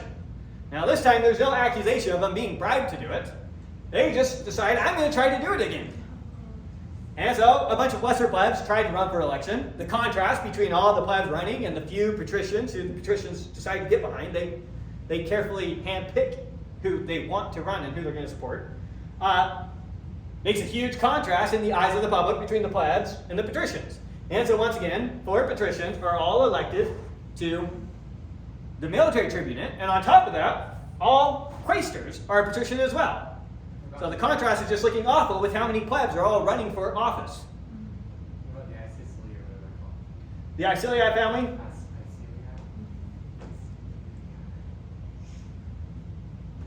they didn't win that year. So I don't know about them in particular. And I'm sure that people have their rise to fame and drop and rise and drop. And so it was probably a particularly good year for the Icilii that the Romans were, or the patricians were blocking them for whatever reason they saw. Just 1 year is enough. Apparently. Well, this is a few years. We're covering a lot of time. We're already at 406 BC. We started at 426 BC. So we covered 20 years of time here. Oh, yeah, 20 years. Okay. So, remember Rome had a treaty with Veii for 20 years. And so now that treaty is coming to an end. And all things considered, Rome has had pretty good peace. Relative to the previous 20 years, Rome has had a good 20 years. We talked about some conflicts, but it's hardly been any conflicts over a 20-year period of time. There's only been 1 plague in all that time, 1 famine. Their population has had a lot of time to recoup. And on top of that, they've gathered up some wealth. They've even grown a little bit. They're in a much better position now than they were 20 years ago to deal with Veii. And so when the treaty expires with Veii, maybe we could expand north some. Maybe there is something from Veii we want more than just Fidenae. So anyways, Rome's treaty with Veii expires, and Rome instantly now sends her envoys to demand restitutions for past losses. So going back to that last war we thought, here's what you guys cost us. Remember that Veii were largely the instigators of the previous conflict. And so now they want restitutions for what Veii cost them in the past war. Treaty said that they had to hold off for 20 years before we could do any type of thing like that. 20 years are up, we want it. So they send their ambassadors to Veii. When the ambassadors go to Veii, they see that Veii is just having their own internal conflicts, and that there's no way that they're going to be able to really agree to anything. And so the Romans agree with whatever Veii can get together politically to say, we'll come back next year, work out your issues. So now they give Veii a year to work out their issues, the kind Romans. Next year, Oh, not next year yet. Got to finish up the year. Still the same year. Now, Rome, still having all their people spread out. They're still having smaller skirmishes with the Volsci all over the place. In particular, there was a city, Verugo, that had been under attack by the Volsci for an extended period of time. It had been besieged. The whole time it had been besieged, it had been asking for help from Rome, saying, you need to help us, we're not going to be able to hold out. Rome had kind of been, the Senate had kind of been putting off the issue, dealing with whatever they were dealing with. Finally, they get an army and they send them to go help relieve them. Well, they just dragged their feet too much because as the Roman army arrives, the day prior, the garrison at the city had been completely killed by the Volsci. And the Volsci had finally gotten into the city. And so when the Romans arrive, the Volsci are raiding the city, just kind of running around raiding everything. So luckily for the Romans, they're able to quickly deal with the threat because the Volsci aren't organized in any way, and so they just kill the people that they see running around the city trying to plunder and restore the plunder. But this is seen as a huge embarrassment to the Senate for putting off an issue that could have easily been dealt with, putting it on the side burner too long. And so brings some embarrassment to the Senate there. So nothing moves forward with V, that gets put off a year, and some embarrassment for the Roman Senate with some city. Okay, now the next year. V, they've had a year to get their house in order. Now we're going to resend our envoys to V, demanding restitutions for the war that happened 21 years ago. Remember that war your dad fought? What are you going to pay? And now V, having their things back in order, feeling more comfortable, they threatened the envoy sent to them, saying that they better leave or they're going to follow Lars Tolumnius's example. Now, Lars Tolumnius, he was the king at Veii who told Fidenae to kill the ambassadors that were sent to Fidenae. So he's basically telling them, get out of the city or we're going to kill you, but being clever about it. Now, the Roman Senate is furious. It's not even that they don't like it because you're treating a Roman that way. Remember, for the Romans, this concept, we call it now international law, but something equivalent to it. You do not threaten ambassadors, you do not threaten envoys. Remember all the times that Rome thinks about, should we kill this envoy, kill this ambassador? It's always, no, that is not how you behave on the world stage. And so it's partly that has them so furious. You just do not threaten ambassadors. So they are furious. And so they, once again, want to go to war with V. Now, I told you, once again, it's kind of like a half-truth. The Senate is also the one that decides when Rome goes to war and when Rome has peace. Now, it's kind of they decide because really one of the assemblies has to rubber stamp it. And 99% of the time, the assembly just does whatever the Roman Senate says. This is the 1% time. So this 1% time, the people actually vote against going to war. They do not want to go to war with V. Their complaints are, one, they don't want to be overburdened by continual wars again, like they were not the past 20 years, but the 20 years before that. So we don't want to be overburdened with wars again. We're currently still at war with the Volsci. We just had this embarrassment the previous year with garrison at the city. Remember, it's largely plebs that are going to be in these garrisons. You know, that could have been your brother at the garrison that just died because the Senate, to the public's view, just was dragging their feet. That's very much the way it comes across. And so they don't want to engage in new wars. They haven't even finished the war with the Volsci that's been this ongoing war forever. And on top of that, they're worried about bringing wars not only with V, but with all the Etruscans. It's one thing when we were going after Fidenae. What's going to happen if we go after one of the 12 Etruscan cities with the intent of actually taking it? How are the rest of the Etruscans going to respond to that? We could be calling war on 11 other city-states, basically the same size as us, and if they all organize this against us, we're in huge trouble. And then the tribunes are also pushing them to do this. The tribunes are saying, you patricians, you want these forever wars that keep the armies outside the city. Because remember, if the army is outside the city, you can't vote on new laws. And so the Agrarian law in particular can never go forward. So they don't like the idea of keeping the armies outside the cities. On top of that, they're already at war with the Volsci. And on top of that, they're worried about forever wars with the rest of the Etruscans. Rome is not ready to take on all the Etruscans.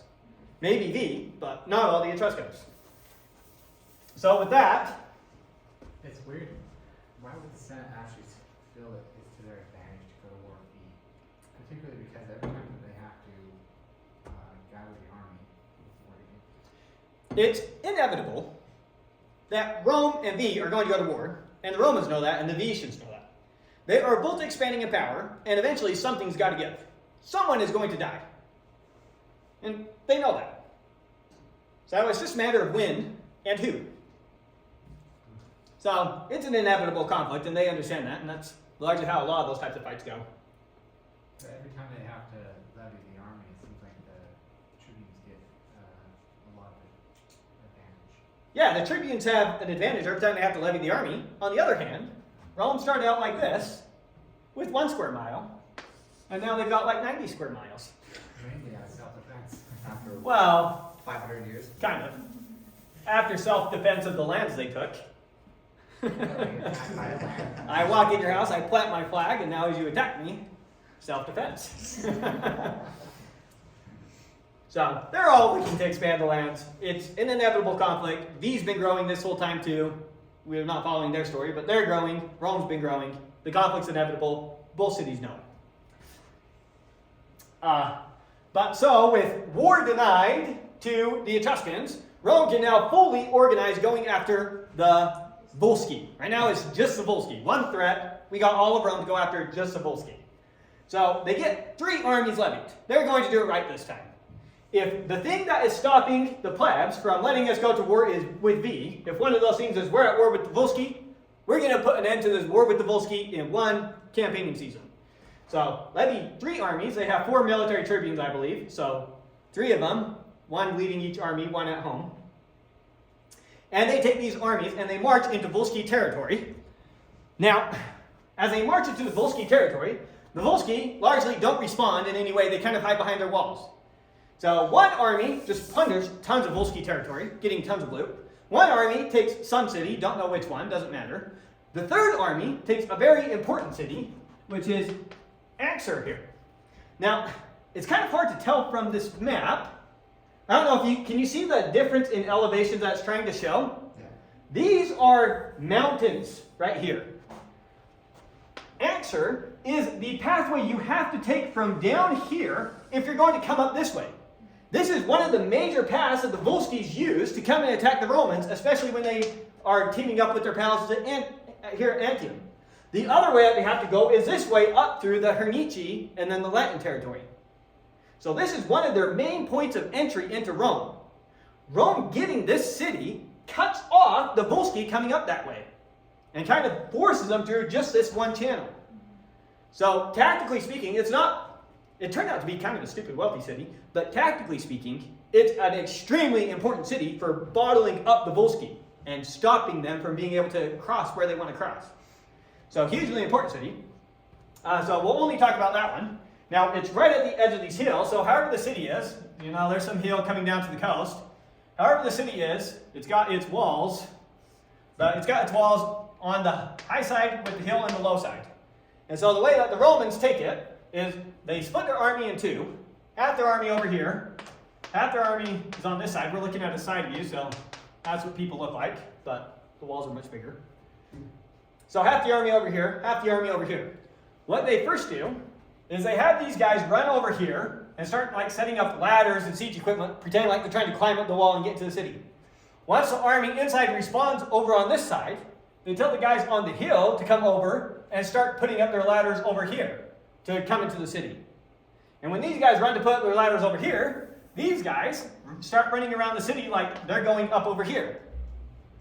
Halfway through, they turn back around and reset up their ladders.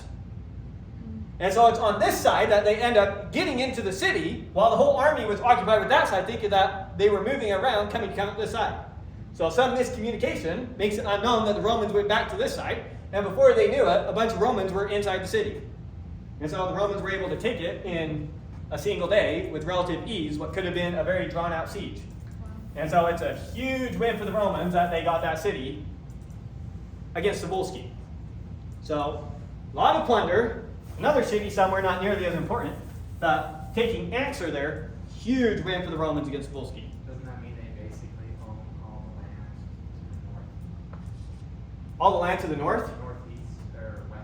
Over here, Yeah. they have a lot of control over it. It's still Volsci that largely live in these places, but Volsci that live in these places largely under Roman control. And there are still going to be some cities, I'm not sure which ones, that are still Volsci controlled, but they can't get support this way anymore. And they're very isolated now. Well, there's still other points of access, and people could take the long trips up over the mountains, over the hills, but it is a huge tactical advantage against Volsci to have that city. Romans, very much happy about it. So, the Romans, they have their year going, fighting the Volsci. Huge wins against the Volsci, way more successful than they anticipated. And Anxur, for whatever reason, it's not a very big city on the map. I don't know why, but it just had a ridiculous amount of plunder in it. I don't know if it's like a major trading city that the Volsci are using for something, but relative to how big the city was, when they see how much plunder is in it, they are shocked. And so, remember, there's 3 armies, so we have a Roman army somewhere over here, I don't know, Roman army somewhere over here, and then the army down here. When the army down here takes the city, the military tribune actually stops them from plundering and says, send word to the other 2 armies to come down. And so he sends word, gets all 3 armies together, and they all plunder the city together. One is like a kindness to the plebs to make sure that they get the loot, and another so that they can carry away all the loot. They were shocked how much wealth there was inside that city. So, plebs are now very happy. They just got huge pay, very successful battle here against them, and big surplus coming into Rome in spite of the fact that they gave away a bunch of the plunder. And so Roman treasury just shot up ka-ching. And so the Romans, the Senate, decides to pass a law, without the tribunes pushing for it in any way, to start providing the soldiers with salaries as they're out fighting. So now you will actually receive a pay as a soldier for going out and fighting, on top of the plunder that you receive. But an actual guaranteed pay. So that if, your farm or whatever falls into disrepair while you're out there fighting, then you at least have your pay to fall back on to hopefully keep you going. Now, everyone is overjoyed about this, except for the tribunes. The tribunes are furious about this, and they push against them. They say that's all well and good, while Rome has this surplus. That will take care of a single year. But what about next year? How are we going to fund this? The only way that we're going to be able to do this is to introduce a tax on the plebs. And so all that's going to happen is we're going to be taxing some plebs to give money to other plebs. In particular, what they were worried about is infuriating a bunch of the veterans. Because if you're a veteran, you've been fighting your whole life, you didn't get paid to do it. Now you're settling down, you've got your wealth, and you're going to start being taxed to pay other soldiers who are out there fighting. So the tribunes, they're looking for how this could go wrong and pointing out how it could go wrong, and they're fighting against this tax, but it's just way too popular. People absolutely love the idea. It's going to pass without any almost a unanimous type thing. The Roman people are very much behind this this idea of giving the soldiers a salary. So that's the way it goes. The following year, when the tax actually now has to be paid, and we have our soldiers, and we can't just use the surplus now, we've got to actually tax the soldiers to pay it. The tribunes, they say to the plebs, refuse the tax, refuse to pay the tax, and any of you that they try to punish in any way for not paying the tax will veto it and will protect you. And so when it comes time to pay the taxes, right out the door, the patricians hurry up and go pay their tax. Now when you pay your tax, it's a very public thing. There's the actual temple where you're going to keep the gold, or keep the, not gold really. At the time, most of their valuable metal is going to be bronze.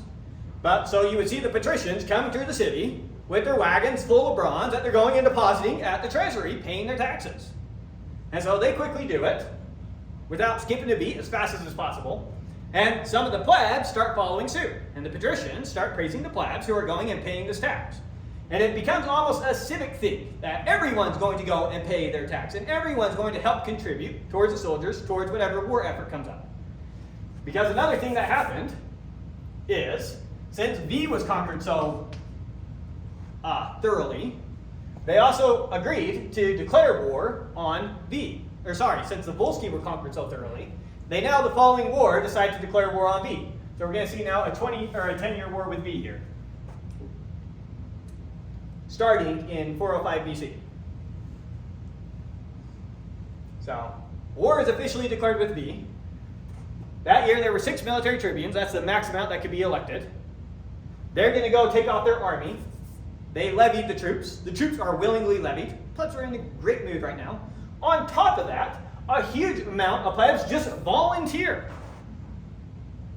So, I don't know if that's being super patriotic or if they're saying, hey, may as well get some pay during the campaigning season since I can't work my farm anyways, or whatever it was. But so they get just a massive army under 6 military tribunes all marching off right there towards V.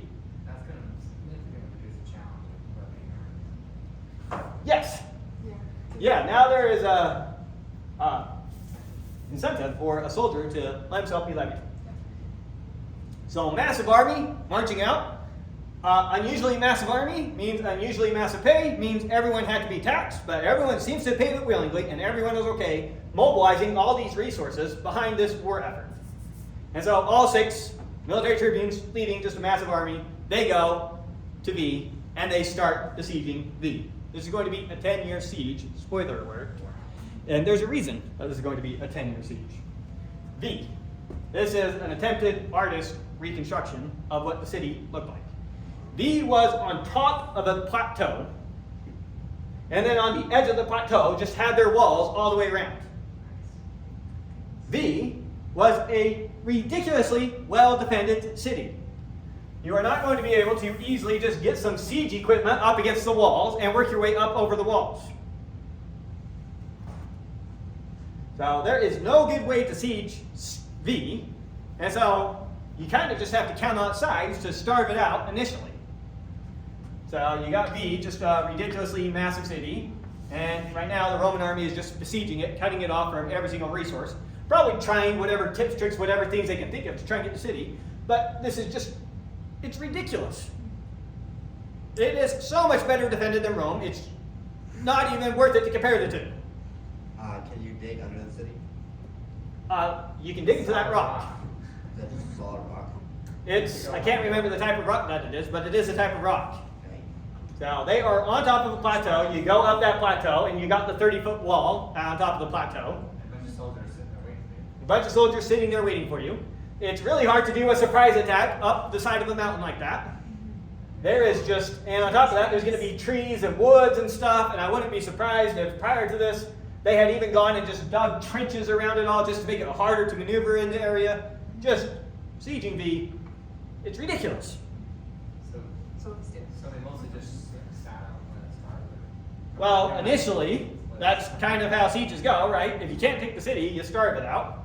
Make it think it's pointless, you're eventually going to die of starvation, may as well just hand over the city, right? Well, V very much anticipated what Rome was going to do. It's not some big secret. It's no big shock that, oh no, Rome's on our doorstep after we said we're going to kill your ambassadors.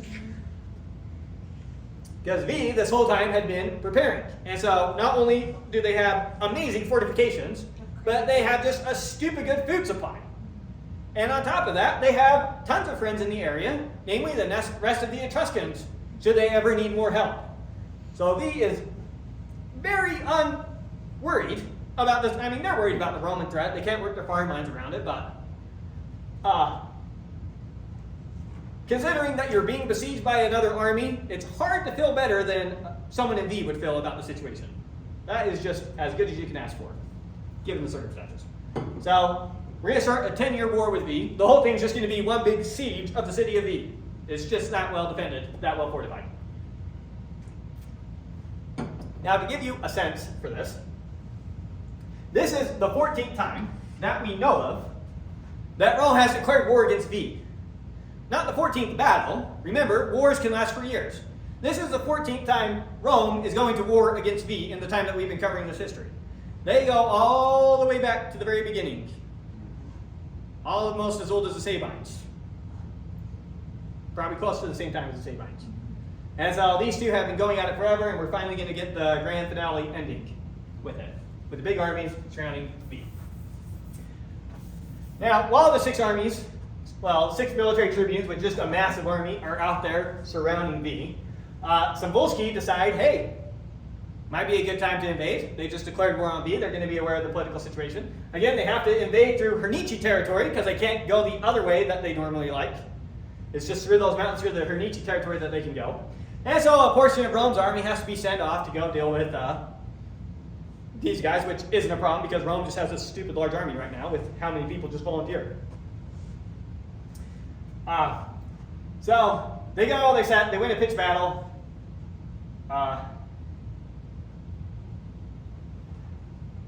There was some city, Arenta, whatever, Aretena, somewhere around here, don't know where. Over to the left, Artena by Tolerium.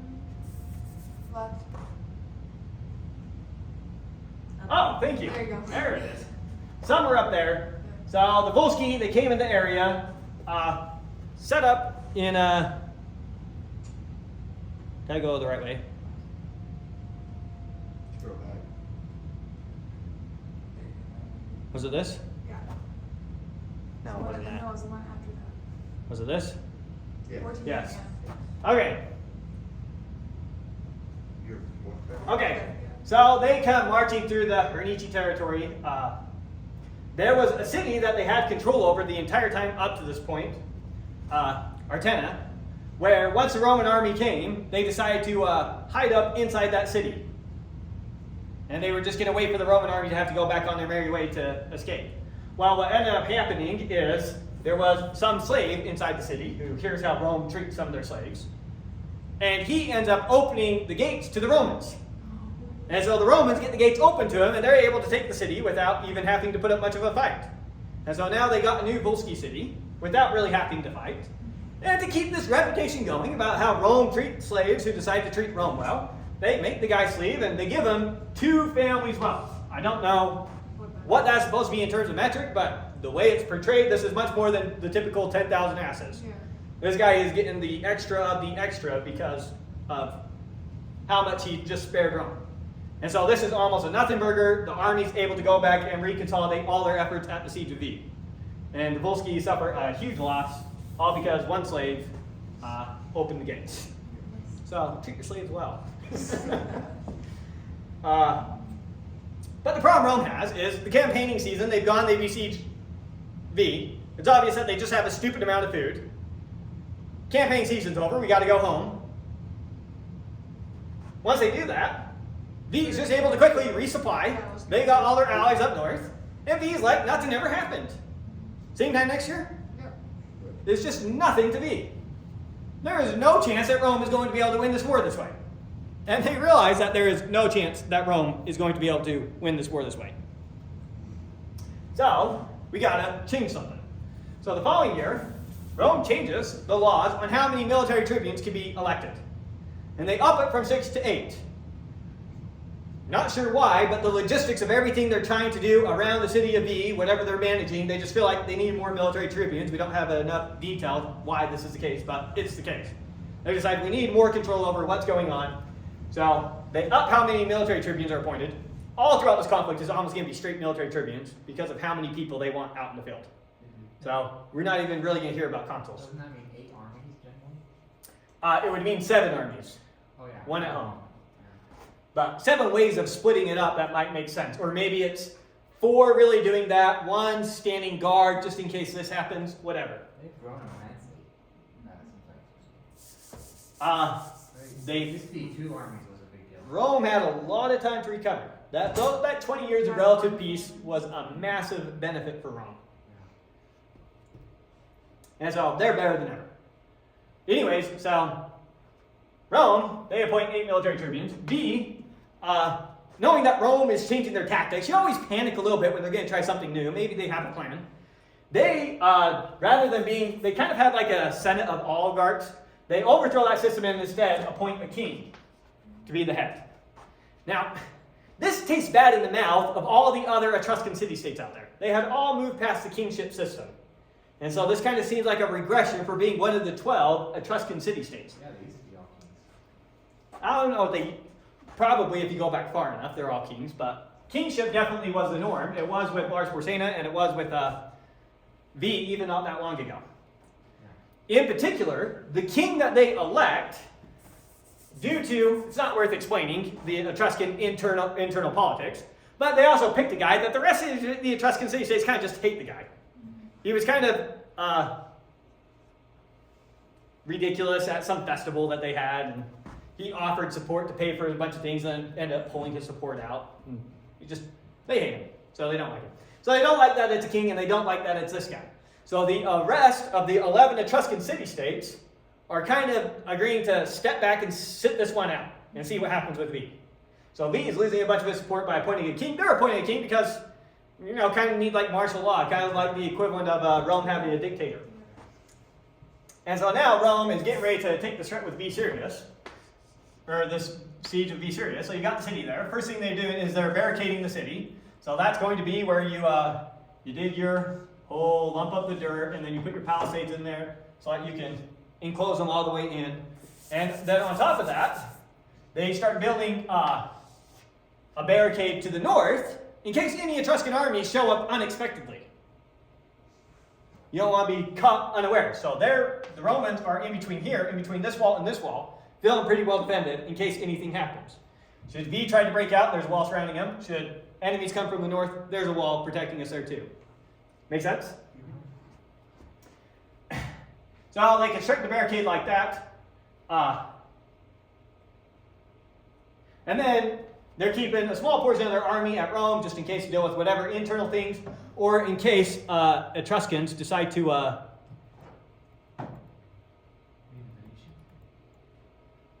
in case Etruscans decide to invade coming down this way.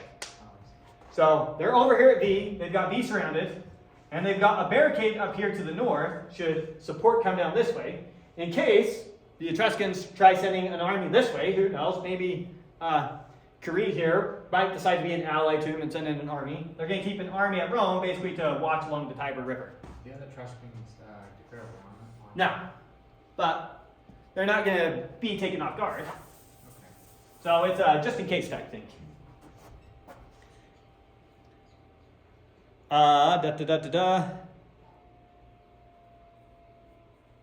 Year 2 order. Yeah, there you go. Here we are. Okay. And so, once again, the rest of the Etruscans are not really getting involved. They know what V's like. They know Rome's going to go surround the city. And at the end of the campaigning season, Rome's going to have to go home. New food will be able to be supplied to the city, and everything's going to continue as normal. Well, not so fast. Rome decides we can't go home. And so they actually start building permanent forts all along there. And they're also building some permanent forts along here and permanent housing for their soldiers to stay in for the wintertime. We'll start farming in there. Just claim the land. So Rome is now putting up permanent structures, and they're going to maintain this blockade 24/7. Yeah, you might have enough food for 5 years. What about 8? Or whatever. So going to try starving them out. Same plan as before, but now keep a permanent army there the entire time. So, maintain the permanent army, and they're also working on building siege equipment because they are going to make attempts to try and take V rather than to starve them out. And so they're going to try and do what they can, building siege equipment, see if they can get into the city. But worst case scenario, at least they're going to starve them out, keeping their army now here. And so this is the first time that Rome is actually going to have a year-round army. Army never stops. Now, back at home, this is causing a lot of political turmoil. Why is this causing political turmoil? What is the assembly that passes laws? Yeah, your curiate centriati, or whatever it's called. The assembly by century. It's your army that passes laws.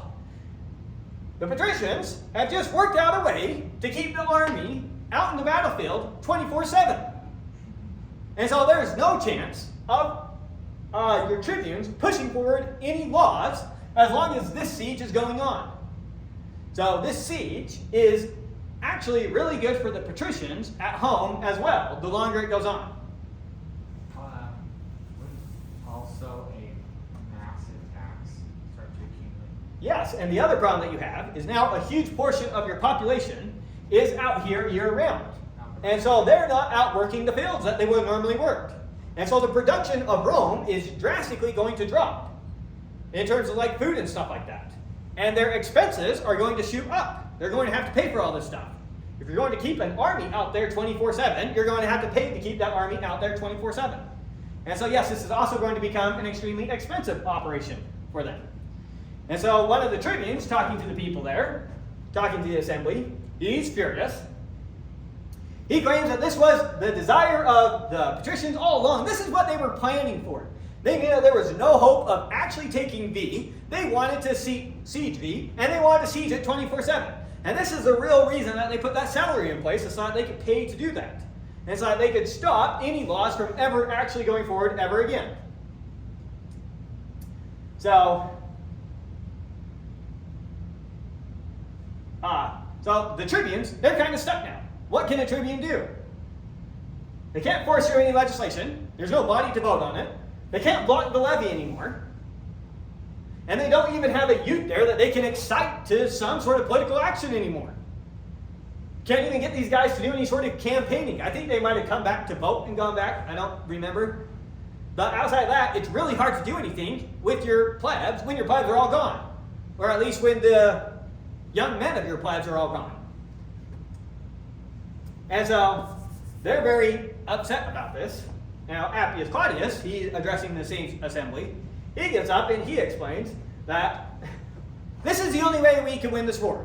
The Roman people have agreed to go to war with Veii. The only way that we're going to win Veii is to maintain a siege 24/7. If we try doing these campaigning seasons, they'll always be able to recover from whatever we're able to do in that short period of time. And that will truly be a never-ending war, which is what you claim you don't want. You want a never-ending war, let us do the siege right, starve them out, and then we'll be able to put an end to the war. On top of that, one of the things that he complained about is how this was mistreating soldiers, and how the soldiers shouldn't be forced to be out there year-round.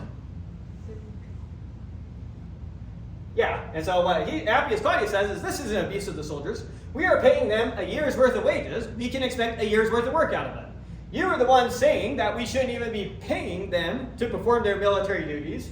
And so if we can expect 6 months or 4 months of service without any pay, how much service can we expect with a whole year's worth of pay? And so we're not in any way abusing them in terms of the individual soldiers by having them out there the whole time. And then on top of that, you're worried about what this is going to cost to us. He points out that this is our 14th time going to war with the Etruscans, or however many times it's been. What have the Etruscans, what has Veii already cost us in our wars with Veii? He says when we take Veii, this war will pay for itself 20 times fold within the next couple decades. So this is easy going to be worth it. In the long run, it will pay for itself. And this is the only way to actually do it. So you plebs got to just deal with it. It's the way it's got to be if we're actually going to win this war. And so, we will get into the details of how the war goes forward next time, our war with Veii. So next time we'll focus on our war with Veii and see Rome finally conquer Veii, their oldest enemy. All right, any questions that you want recorded before next time? Okay, see you all next time, hopefully. Thank you.